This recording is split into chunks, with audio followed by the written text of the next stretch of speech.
Hello, everybody, and welcome to another MerlinCast, the Merlin the Mighty podcast, where we discuss the various things of pop culture nature. And I'm doing a solo podcast today because I feel like I just haven't done one in a while, and I kind of needed to. Just because, I don't know, I kind of enjoyed some of the quiet ones I did by myself because I have a tendency to go off on some interesting rants. And, that's kind of what I like doing with YouTube in the first place, just kind of spouting my thoughts out on the internet and seeing what people think about them. So, actually, although I'm kind of behind, I'm sure, on a bunch of shows and movies, especially, I will say that I actually did catch up, or at least get kind of exposed to some different shows that I thought I might want to talk about on here. So, I'm a little late on some of these, but I wanted to talk about them. The first one's actually The Witcher. I know this came out like at the tail end of 2019, and I know at the beginning of the year it was like one of those things that everybody was just like ranting and raving over, and it's like it exposed The Witcher to much bigger fandom outside the games. Actually, I think it's interesting because it says that it's noted as being based on these books, which I had heard of before. But in my mind, I feel like the video games, I guess, have superseded the novels. But I knew that the games were very good. I played the second one actually briefly years ago, and I wasn't very good at it, so I didn't I didn't really give it a try. Though it did look like it had a very in depth story, and I've heard the Witcher games are great RPGs, and I've heard that the novels are like, I guess, some pretty popular fantasy novels, so that's always cool. But I don't know. I watched the show like months after it came out. Probably like 3 or 4 months or after the hype around it had died down. So I was kind of late, getting into the show, and people were like, "Oh yeah, that show." But I have to say that The Witcher was kind of refreshing to me, and I know that some people, I guess, thought it wasn't that great or whatever, but obviously a lot of people did. The thing I liked about The Witcher, which I guess it's definitely one of those shows that was kind of trying to fill the void left behind by Game of Thrones, kind of the dark, edgy medieval fantasy, a high fantasy, I guess. And I know that my buddy over at Dan Reviews It was talking about a lot of shows are trying to fill that niche in like the last 6 to 12 months or so, which makes sense. But yeah, watching The Witcher for me, I'd said it was refreshing, not because I thought it was like necessarily groundbreaking. I definitely, but it was refreshing in the sense that it was kind of what I wanted in terms of like a dark fantasy that was rich in themes and character stuff, but also heavy in atmosphere. Like it just felt, you really felt like the world was very vibrant. And it was also very simple at its core about, a guy that goes around killing monsters and his moral dilemmas with each monster. And I like some of the political intrigue, but, I enjoyed just the world building we got and the characters. I thought Henry Cavill did a great job. Like I like his Superman, and I've seen him in some other films. I think he is quite a talented actor, but I think this by far is probably the role that I saw of his that I enjoyed the most. I really liked it, and this show for me is like one of my favorite things I've seen in recent months, and got me a lot more interested to check out the games and maybe the books at some point. So for me, The Witcher was simple in terms of what it was executing, but I very much would like to see more of it. And I'm intrigued by the story, but mostly I'm just interested in the world, the visual components of it, and just the performances from the characters and the acting. I thought that was all pretty solid. So I thought The Witcher was a lot of fun, Like it's kind of dancing with some darker themes and complicated ideas, but the main story is just kind of simple and straightforward, but pretty meaty with the characters and the world itself. So for a more straightforward kind of dark fantasy, like that's kind of the sort of genre that I really like from my fantasy, and I guess from my sci-fi too. And a lot of the stuff I write, I kind of has an atmosphere like that. And I'll talk to you guys a little bit about the novel I've been working on, but it kind of reminded me of like sort of the atmosphere I go for, the tone. It's kind of like straightforward, dark, but dances with some themes. I don't know, just a lot. I kind of really enjoyed the just the aspect of storytelling with that. So Yeah, I enjoyed The Witcher, and I'm going to take a sip of this tea now because talking, you know, dehydrates the throat if nothing else. The next show I want to talk about, I also feel like I'm a little behind on. I actually watched like most of the first season, and I know the second season came out not too long ago from the recording of this, but The Boys. The Boys is a show that I felt like I would not have. I didn't have like a strong desire to really watch it because it just seemed like trying to be edgy, exploitative, super hyper violent superhero stuff like we like Kick Ass or something, or like The Watchmen. Like we've seen the ultra violence, and there's this often. I mean, obviously, kind of darker, mature, like putting the heroes in more realistic settings, like Dark Knight Returns. That's been something that has been done for decades now, but in a way very important because it kind of showing that superheroes could be more adult in the early days, like in the 80s, was just actually making them really exploitative and obviously violent, almost too extreme. But it showed, but also with some of the nuances of character writing that went beyond some of the kiddier stuff. Not that there wasn't good storytelling beforehand, but it was always a little simpler, a little more dumbed down in a way, which is fine. But the Boys kind of reflects that, and actually that also kind of reminds me of something else I wrote. I wrote this superhero like novelette or novella or something, very short book, and it kind of was going along those lines, though it wasn't as violent. But The Boys is also something that is in line with something I kind of wrote a little bit that I was obviously inspired by a lot of those the early Frank Miller stuff and Alan Moore's Watchmen, and so the Boys. I knew. I guess that was based on a comic, and someone had recommended that to me a while ago, and I, I read like the first chapter, and I kind of got the point right away, but I wasn't like blown away by it. Like, oh, I get it, but I don't know. It didn't suck me in. But watching the show, I thought once again production on this was really good. They did a great job just with the cinematography. The effects work is pretty good. Uh, I like some of the choreography and the costumes are good. The performances are good, and it definitely. I'm trying to figure out why I feel like it's not pandering or like it seems to me like it's something I should easily be able to write off. Like what I automatically assume about it is just a show that's trying to be super violent, and that's all that there is to it. It's just purely surface level stuff. But I think once again, it's just the writing is pretty good. Like there is kind of like this plot where there's obviously kind of a conspiracy, and we know that a lot of these heroes are questionable and they're actually not particularly good, and there's a bit of a conspiracy mystery element that I think is good. But I like the performances a lot. I mean, Carl Urban's really good.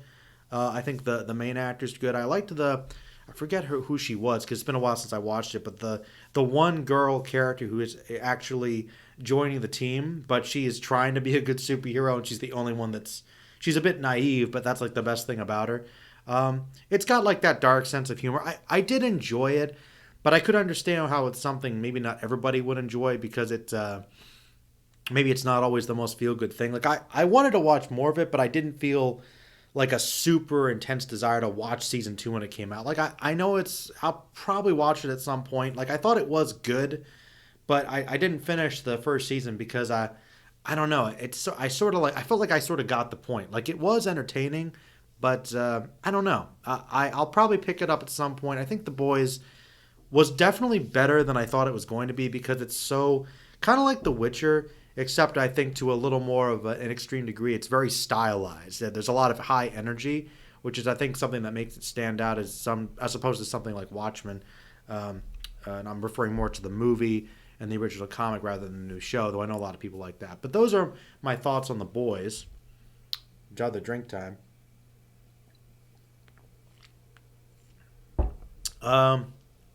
This next show I want to mention, I heard Falcon Punch 996. If anybody knows about his channel, I think I heard Anime Hero told me that he was a fan of this show, and I had my old buddy Tiefling had talked about it for years, but I had never watched any Kamen Rider before, and a little while ago I decided to check out the like original show from like the 1960s or 70s, very very old. And I watched like the first four episodes. And at some point I might watch more of it again. I really did enjoy Kamen Rider. It was very much I forget the term, but see, one of the things I've really been interested in lately, maybe partially from my own experience, making some films a little while ago, but just in general, I've kind of developed this appreciation for campy movies and kind of like super low budget B movies and the concept of like guilty pleasures and I don't know, so bad it's good. Like that whole idea sort of fascinates me, and I'm not saying that, and trying to find stuff that's like campy, but it's okay. Because another thing you understand, I don't necessarily like things that are super low budget or incompetent. I also kind of like things that are just older and there's like a charm to the camp. Like for instance, the original Star Trek show or Doctor Who or like old sci-fi movies, old horror movies. Like I get a kick out of that stuff. Yeah, the effects are usually a fake, but I like when they can kind of pull it off and make it look interesting and entertaining. And I don't know, the campiness sort of enhances the experience. For a lot of those shows, and then I look at some other movies and say, okay, it doesn't work. But anyway, since I like, obviously I liked Godzilla films and sort of like Sentai stuff like Power Rangers. I wanted to check out Kamen Rider, and yeah, it was very much aligned with that. And I thought it was a very fun, kind of strange show, but I enjoyed it. I liked the character. He's basically just a superhero fighting different monsters each week, and the monster costumes are creative. I like the evil organization. There's a lot of intense drama. It's very it's very hyperbolic, and like I said, it's very comic booky. And I really got a kick out of it. I know Kamen Rider has like a big fandom, and it's been one of those things where like kind of like the Godzilla films for like decades, it's been very hard to get like rights over here, get it distributed.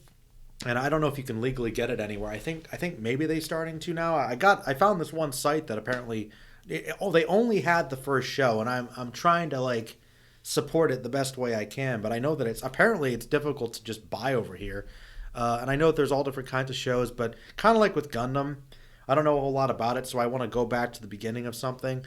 And I kind of got the sense that it was just like sort of the origins, and I appreciate that. And that's about it. I mean, I like the design. I like the character. It's kind of like in line with, just like Power Rangers or something like that. Some Sentai stuff, I'm sure. And I got a kick out of it. That's pretty much all I wanted to say. But I did enjoy Kamen Rider the little bit I saw of it. And I wanted to give it a shout out.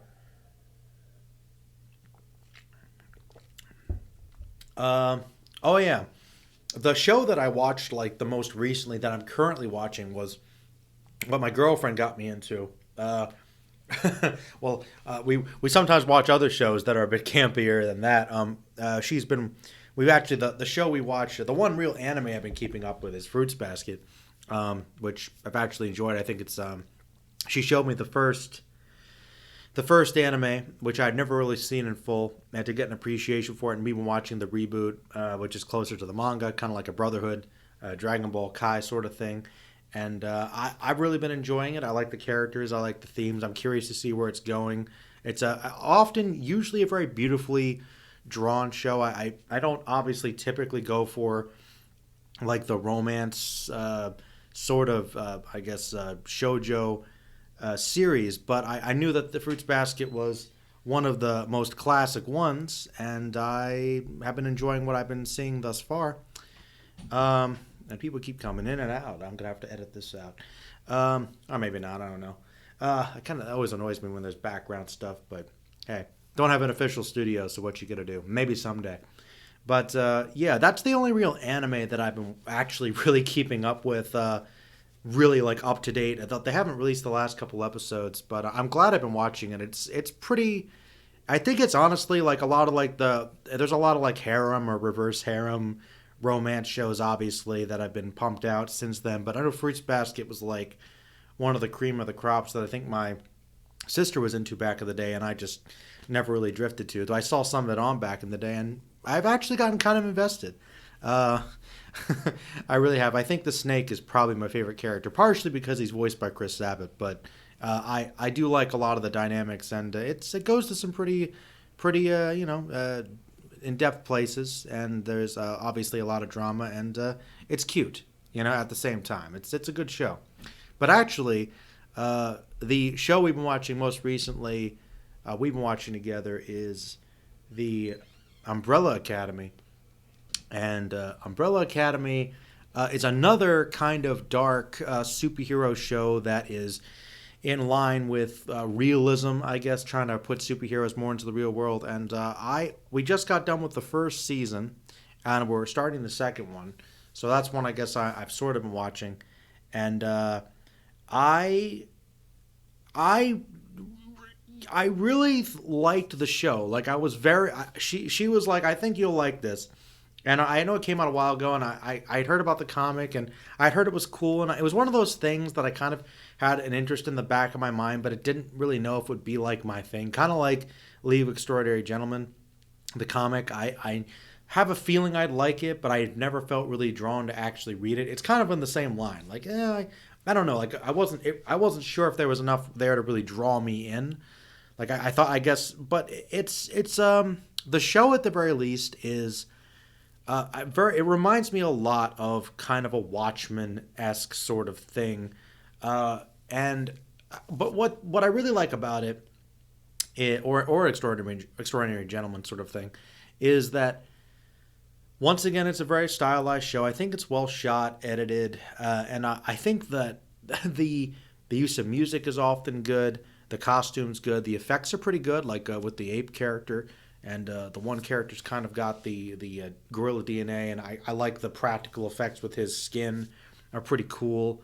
But the thing I really like the most, which seems to want to be one of the things that I love about a lot of stories, I like atmosphere a lot. I mean, I know that there used to be discussions about the most important part, and I think that you could debate that. But when it comes to, I guess, films and TV shows and cartoons and stuff, I think having a good story is great, but for me, it's mostly about atmosphere. Like if you can get the atmosphere good and you can make me enthralled by that or the world, that can keep me at the very least entertained. But the central thing for me has always been characters. Like if you like the character and you find them interesting or engaging or complex, if you can connect with, like that's the thing I like, and I think that's the thing about Umbrella Academy that's really been working for me, is that I really like the characters. I do. They're obviously all flawed, which is the the great thing about it that they're going for. And I don't know. I kind of like how they're superheroes, but barely. Like they're all kind of bad. Like the super strong guy, he's strong but not really, and he's kind of like he is the leader, but he's not really very good at it. And I like how the one girl can manipulate people with her words, with the power of persuasion, but doesn't really want to do that because it's kind of ruined her life. And you got the one guy, who he can throw things, but he can just curve knives a little when he throws them. That's his whole power. And my favorite line in the show has been like when they're describing him to somebody, it's like, think Batman and aim way lower. And we were talking, we're like, actually more like Daredevil but lower. Like he's a discount Daredevil, and he's the guy that actually really is trying the hardest to actually be a superhero. And I'd like Diego, but he's so bad at it. He is so bad at it. But at least he's trying. And I think Klaus is really good. I think he's probably my favorite character. Because he can basically speak with the dead. That's his thing, and it doesn't seem like it doesn't seem like it'd be a very useful power, but it's very interesting, and he's just fun to watch. He's kind of the humorous one, kind of the the sarcastic one, but he's got a lot of struggles that I think are very interesting, and he's very fun to watch.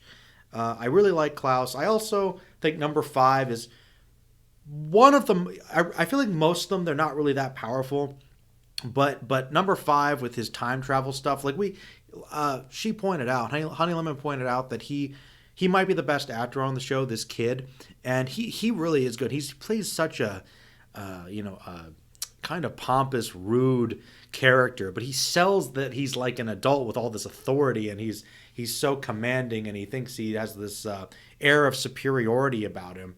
Like he does it really well. That kid's an amazing actor, and but with the time travel stuff, he's pretty, and the teleportation, he's pretty powerful. And then you've got Ellen Page's character, Juno, as I often call her, who is great, by the way. I really love her in this. I've always liked her, and I think she plays the tragic one who doesn't seem to have any powers, but then spoilers, she does have like some intense powers. And I don't want to spoil it too much, but okay, skip ahead like a minute if you don't want to be spoiled for season 1 of Umbrella Academy. But basically, there's kind of a apocalypse scenario where like the meteor's coming to Earth, and to get out of it, they have everybody go back in time, and they get stuck in it. They might have to end up preventing the JFK assassination or trying to keep it going forward, because then they end up in another issue. So it's like, and I have been enjoying the second season, but I'm kind of cautious about it though, because it reminds me a bit of Heroes. And the thing about Heroes is also another one of those shows that's very much like that. And my buddy Troll probably would say about Umbrella Academy, I bet, like kind of the same thing he said about Heroes or The Boys. He's not really very interested in shows that superheroes aren't really being superheroes. They're like, kind of down on their luck and having these internal struggles, and they're not really in costume. It's like they have powers, but not really. So I could get that appeal, might be overdone a bit, but I really did like Umbrella Academy. But the problem with it is I'm worried a little that it reminded me a bit of Heroes, because they started off so strong. Like, I think the first season of Heroes is very good. I really liked the first season of Heroes. But the problem is, it feels like the story's kind of resolved by the end of season 1, and there's like nowhere to go from there. And that's the problem they always had. Like, not to go off on too much of a Heroes rant, but I kind of liked season 2 of Heroes, even though it's all over the place. But I liked the villain. I liked Hero being stuck in like ancient feudal Japan. But you could tell that there was the whole season's choppy, and there was like a writer's strike going on. You could tell it's like this whole season was a mess. And season 3 I liked like more than season 2, but it was basically just the X-Men, let's catch all the mutants. And then season 4 was just like, what was going on? And then that reboot was not good. The season 5 or whatever, Heroes Reborn, not very good. But the point is, it reminded me a little bit of Umbrella Academy, because not only did they kind of start off so strong, and they end up looking like they're kind of going to do a very similar thing in season 2. You're like, we're going to do another one again with a similar scenario. There was that issue. And then they take their most powerful character, and then they remove a lot of her power. And they did something similar with, I think it was with Peter Petrelli, where he was the guy, he could basically take everybody's powers, but then they realized that was too powerful, and said he could only have like one power at a time or something. Like, you can't give him all that power and then take it. I don't know. I thought that was like a weird move, but I think Umbrella Academy is so far a better quality show than Heroes, but I'm worried it could have some of the same problems. But I've enjoyed it a lot, actually. I've enjoyed it a lot so far. So I think it's a fun, interesting look at kind of a realistic, perhaps, portrayal of superheroes, and it's pretty fun. I really liked it. So that was that. Another show that I'm actually caught up on is Cobra Kai. I know that people were talking a lot about Cobra Kai a little while ago, and that was the show that I just marathoned. I ate that show up within like a couple days or something. Like, I really liked Cobra Kai. I think it, once again, started off stronger a little sooner. Because I'm a big fan of The Karate Kid and the Karate Kid franchise, I guess. I like The Karate Kid a lot. It's one of my favorite movies, kind of one of my personal nostalgic ones that I grew up with. I think it's a good story, about just kind of like the underdog, and I really like the the whole struggle with the bullies, and Mr. Miyagi, I think, is one of the great mentor figures, and I like how he teaches Daniel kind of these life lessons through karate. And I mean, there's some great one-liners, and I love how over the top the bad guys are. Like they're so like dedicated to just like keep beating up this poor kid. Like, why are they getting so overhyped and intense about this karate dojo in a strip mall? Like, it just seems ridiculous. Like, what's wrong? What's this guy's problem? And in the show, we learn a little more. But I really do like that the show took the premise of let's find out what happened to these people, these kids when they grew up, and what does happen to the other guy? What happens to the bully? What happens to the bad guy? Because a lot of times, we might feel like, we might not think about the bad guy in the scenario in our situations we run into, or we might be the bad guy in some other scenario in our interactions with people. And it kind of says, hey, we regulate people into these little boxes, but everybody has all these different facets, right? And Johnny Lawrence, by the end of the movie, we do see he does change a little. And he's like clearly, it's like, hey, hey, Daniel, here you go.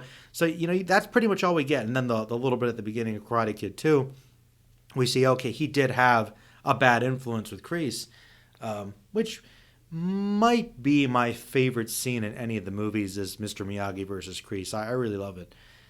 No mercy. But I'm getting off track here. But I'm not saying, the thing about Cobra Kai is I don't think that it's like a particularly like extremely well written or directed or acted show. Like, I don't think it's like, it's not, I don't think it's the best.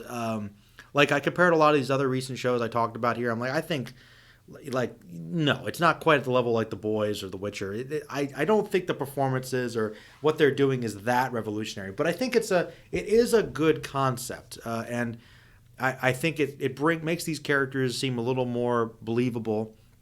And I liked how they show both sides of each story, which I think is fair, and the different perspectives on the teachings. And I really, and you do want to identify with Johnny Lawrence and feel bad for him, even though he's got these rough edges.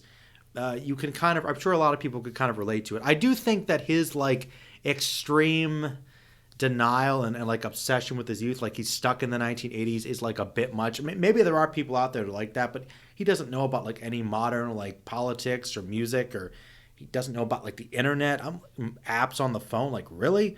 Like, dude, this is like what does this take place in, like 2016 or 2017? And like, you tell me last like what 25, 30 years you didn't catch up. I thought that was like, I don't know. I was surprised by that. Like, little things about it sometimes I'm like, I don't know if I thought it was that particular part was that believable. But no, I like overall though, I do like the performances. I think the writing is decent. I like the development of some of the kids. I like Hawk. I think his change is a little bit disturbing, actually.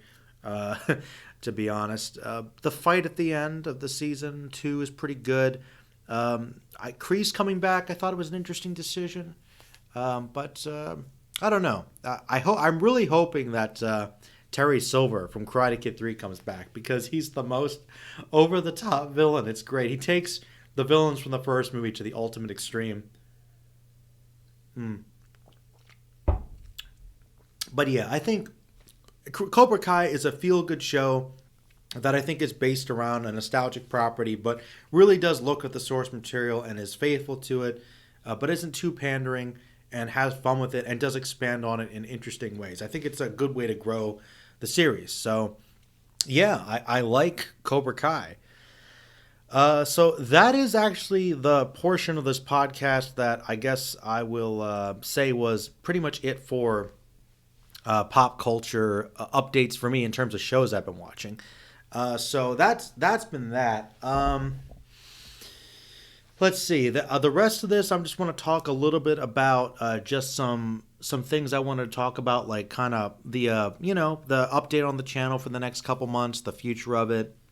Get some input from you guys if you're still listening, just on possible video ideas. I have been liking Joe Loves Movies, where I just kind of talk about some of my favorite films. I believe Judge Dredd was the one that was voted next, so I'll probably try to get to that one at some point.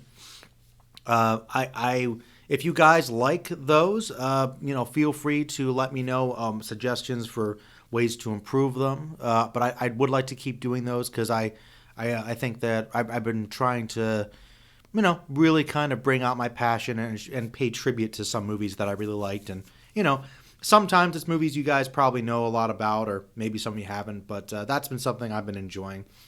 I want to keep that going. I also have a couple other segments I was thinking about getting out here at some point. One is Comics Without Context.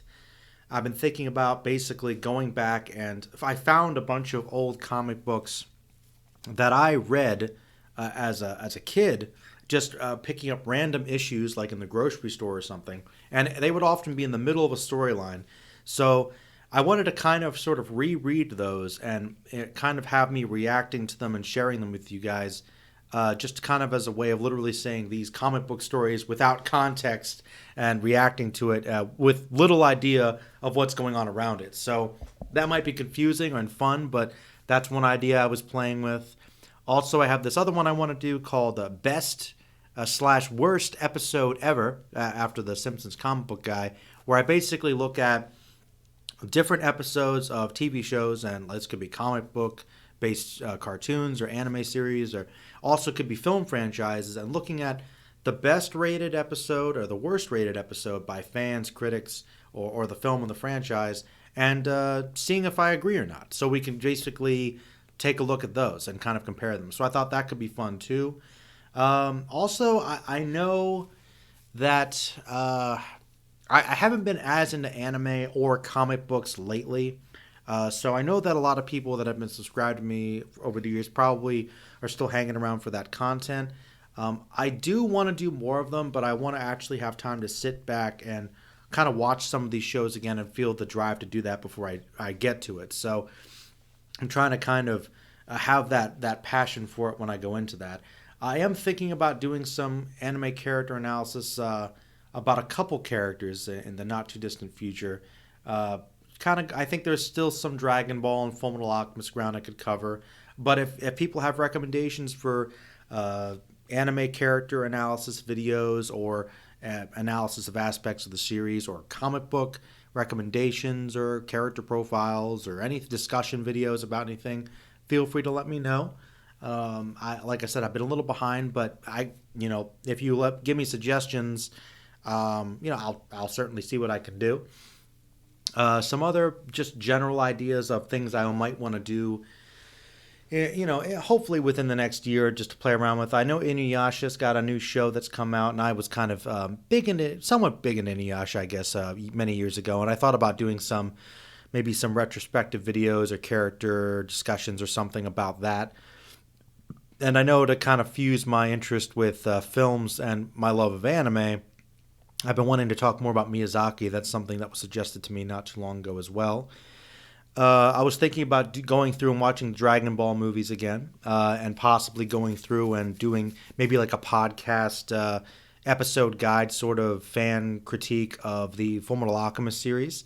I thought that's been something I've been thinking about. It's kind of a way for me to go back and watch the show, but get a new, fresh perspective on it and kind of break it down and discuss each episode individually. So I've been wanting to do that like at the beginning of the year to an end of a year sort of thing, so that I could do almost like an episode a week, but I don't know if that's going to happen.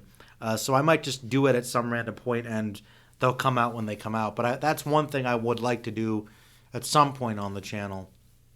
I also want to go back and kind of just have some like old classic discussions, retrospectives on anime series I liked, and maybe old cartoons. So there are things I'd like to do in the not too distant future that I still have plenty of ideas. It's just kind of like getting myself to focus and pick one, and in terms of other life stuff, have the time and energy to do it, basically, and desire. As far as other things go, I mean, I've been doing the drinkable alchemy videos with Gimli, so if you are interested in watching us, discuss beer and talk about some stuff, in the meantime, I've been having a lot of fun editing those videos on that channel. I also do some Disney reviews and discuss some TV series, some classic ones with Dan over on Dan Reviews It, so I'm often over there on those channels doing things. And let's see, I've also been writing a little bit more. I've been working on this fantasy novel. It's called The Black Tree, or the Legend of the Black Tree, Curse of the Black Tree. Haven't quite finalized the title yet. I basically came up with that idea about a decade ago, actually. I want to say like maybe 8, 9, 10 years ago. And I started writing it a long time ago, but I got like maybe a couple chapters in, and then the computer I was working on at the time, this old one, just sort of died on me. So I kind of just like forgot about it, or just, I always remembered it, but I didn't actually feel like starting it. And then I started actually working on it last year. And it took me, I didn't write every single day, but like if I had downtime at work or something, I'd write like a little bit. So it took me about a year to write it. And I've been going through and just kind of editing it a little bit. And I'm hoping to get that done in the not too distant future here. And I'm thinking about putting it up maybe like on Amazon, on Kindle books, maybe release a hard copy too.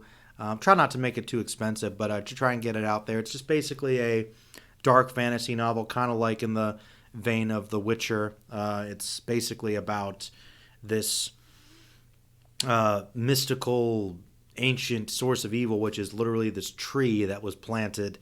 The seeds were stolen. They were kind of kept hidden, and they were stolen. And it's about this group of people coming together to basically join forces and seek out the people that stole it and destroy it before it destroys the world. And pretty basic stuff, but it's pretty simple, but it was fun to write, and I was kind of happy I was able to kind of have a complete plot, and that was my main focus, was to kind of get it done.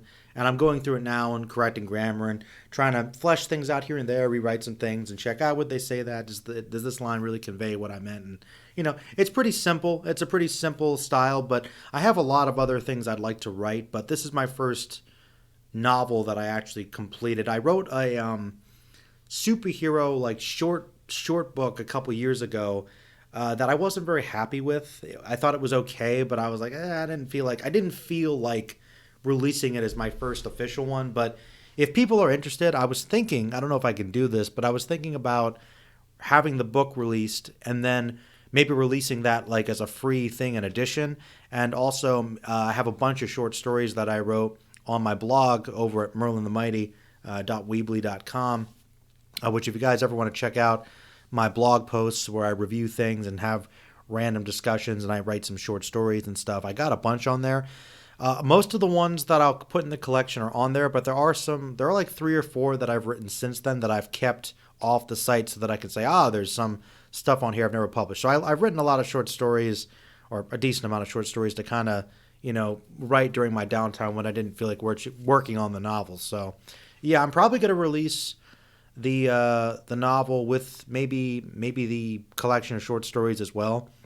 So get some of my writing out there. I'm hopefully like maybe by Christmas time or maybe a little after that. But yeah, I'll keep you guys updated. I'll probably make an official video and announcement some point in the not too distant future. I want to get closer to getting done editing it before I say that. But yeah, I've been working on that for a while, and I'm happy to say that's getting close to done, and then I could start working on writing other stuff. So if you guys are interested, check out some of my short stories, and certainly let me know if you want to hear more about it and how it's coming along. So I've got that. I'm gonna be going back to class here next week. So I don't know how busy. Usually when I'm in class, I'm kind of in these short, intensive classes. So for like 5 weeks, I'm basically really busy. And so the output from my channel will probably be even less. I still might do like a podcast or live stream or something, but I don't know if I'm going to have many scripted, edited videos for you guys after next week for about like a month or so. So I'm not going to say it's a full hiatus, but I'm like the month of November into December, there might be like a slowing of videos, but I'm hoping probably by the end of the year I'll probably be back doing more stuff. And I'm not entirely sure, but I think next year I really want to try and get some videos up that I've been talking about for a while, at least get some projects started next year. Because I know that I'm probably going to be very busy, I'd imagine, towards the end of next year.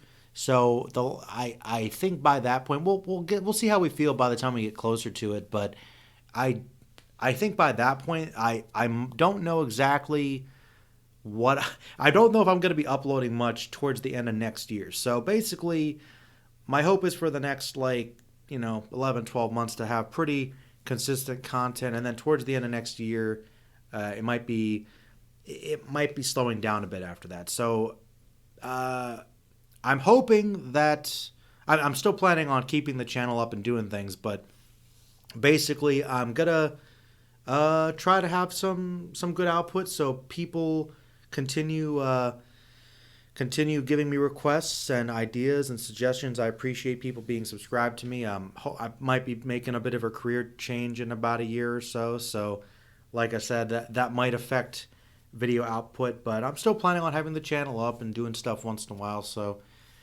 gonna try and get some cool stuff done this last year, and we'll see what happens. So, yeah, that's pretty much all I wanted to say. Appreciate everybody listening, and once again, appreciate all the support. Feel free to check me out here or Drinkable Alchemy. Check out my website for blog stuff, and yeah, I'll let you guys know. All right, everybody, as usual, stay magical.